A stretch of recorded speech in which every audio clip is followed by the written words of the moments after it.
Hello guys, ഇപ്പൊ നിൽക്കുന്നത് മട്ടാഞ്ചേരിയിലാണ്. അപ്പൊ നമ്മളിപ്പോ നിൽക്കുന്നത് TD അമ്പലത്തിന്റെ ഓഡിറ്റോറിയത്തിന്റെ ഫിൽട്ടർ സർവീസ് ചെയ്യാനാണ്. ഇപ്പൊ സർവീസ് ചെയ്യുന്നത് കാർബൺ ഫിൽട്ടറാണ്. 13 ഇവിടുത്തെ ഫിൽട്ടറിന്റെ മോഡല്.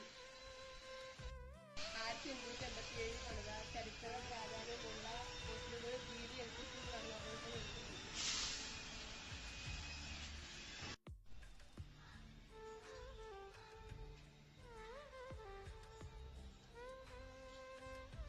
വിശേഷ ദിവസങ്ങളിൽ മാത്രമേ ഇത് തുറക്കപ്പെടുകയുള്ളൂ. ഇപ്പോൾ നമ്മൾ കണ്ടതാണ് പാപനാശ തീർത്ഥം. എന്റെ ബാക്കി കാണുന്ന ആലപ്പുഴത്തിന് വേണ്ടിയാണ് നമ്മളിന്ന് ഫിൽട്ടർ ചെയ്യുന്നത്. എന്റെ പുറകെ കാണുന്നതാണ് TD അമ്പലം. ഏഷ്യയിലെ ഏറ്റവും വലിയ മണിയാണ് ഈ അമ്പലത്തിന്റെ സ്ഥിതി. 8 ടൺ ഭാരമാണ് ഈ മണിയുടെ വെയിറ്റ്. 1871 ഇംഗ്ലണ്ടിൽ നിന്ന് പണിയിച്ച മണിയാണിത്.